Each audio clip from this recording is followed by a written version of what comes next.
오늘의 질문입니다. 거짓말하는 아브라함이 왜 선지자인가? 이 질문 가지고 우리를 믿음의 사람으로 만들어 가시는 하나님의 은혜에 대해서 함께 묵상하고 또 은혜 받는 시간 가지도록 하겠습니다.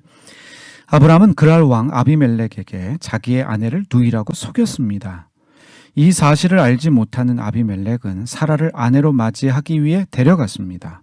그런데 하나님께서 아비멜렉의 꿈속에 나타나셨고 사라가 아브라함의 아내인 것과 그리고 사라를 돌려보낼 것을 말씀하셨습니다.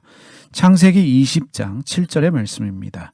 이제 그 사람의 아내를 돌려보내라. 그는 선지자라. 그가 너를 위하여 기도하리니 내가 살려니와 내가 돌려보내지 아니하면 너와 내게 속한 자가 다 반드시 죽을 줄 알지니라. 하나님이 개입하셨기 때문에 아비멜렉은 남의 아내를 자기의 아내로 취하는 실수를 하지 않게 되었습니다. 사라도 남편이 있는 상태에서 다른 사람의 아내가 되는 수치를 당하지 않게 되었습니다. 아브라함 때문에, 이 아브라함의 거짓말 때문에 아비멜렉과 그에게 속한 사람들, 사라가 마음고생을 심하게 했음에 분명합니다. 이 모든 일의 원인은 아브라함의 거짓말 때문입니다. 아브라함이 거짓말을 했고 아브라함의 거짓말 때문에 여러 사람들이 힘든 시간 보냈지만 그럼에도 불구하고 하나님은 거짓말한 아브라함을 보호하셨습니다.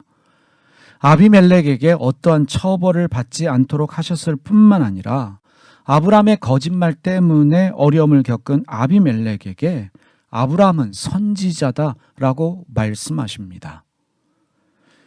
성경에서 최초로 선지자로 기록된 사람이 아브라함입니다.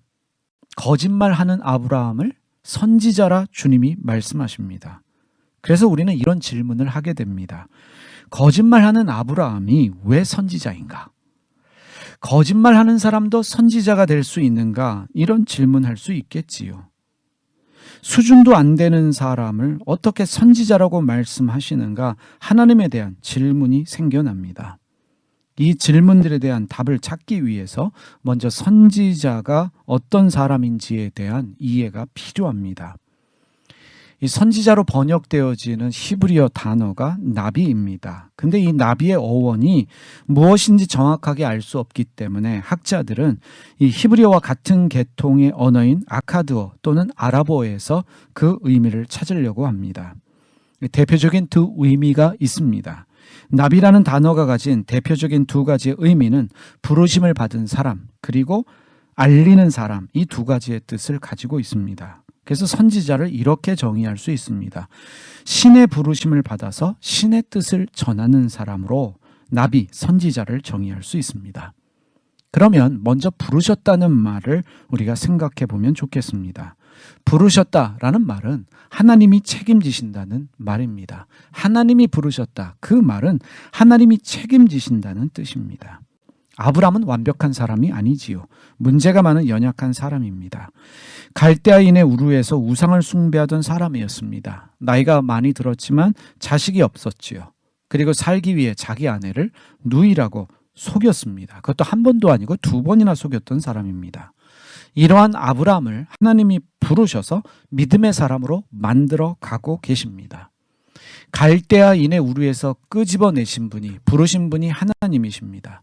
자식이 없던 아브라함에게 아들을 주신 분도 하나님이시지요. 그리고 연약한 사람을, 문제 많은 사람을 믿음의 사람으로 만드시는 분도 하나님이십니다. 하나님께서 아비멜렉에게 아브라함이 선지자다라고 말씀하셨을 때 아비멜렉 입장에서는 어떻게 수준도 안 되는 사람을 선지자라고 하시나 이런 반문할 수 있습니다.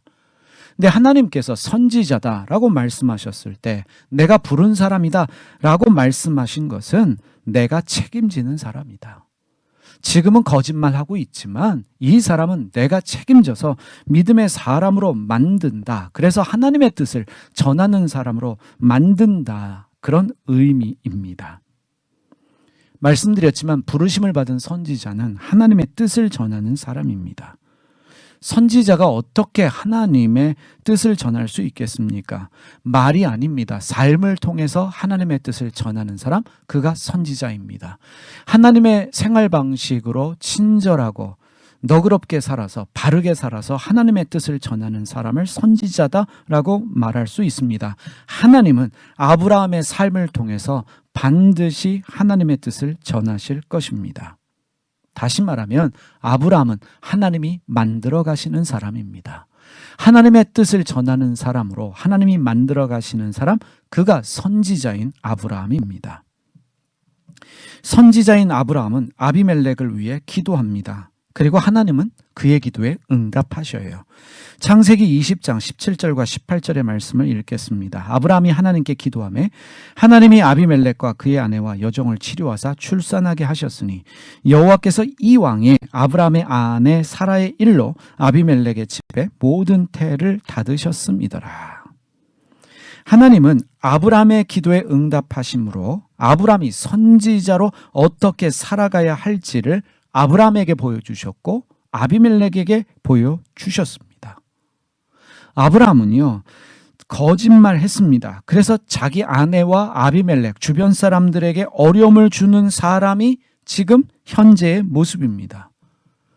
그런데 이 기도의 응답을 통해서 하나님이 보여주시는 모습은 아브라함은 결국 세상 모든 민족에게 복을 주는 사람이 될 것이라는 것을 기도 응답을 통해 보여주셨습니다.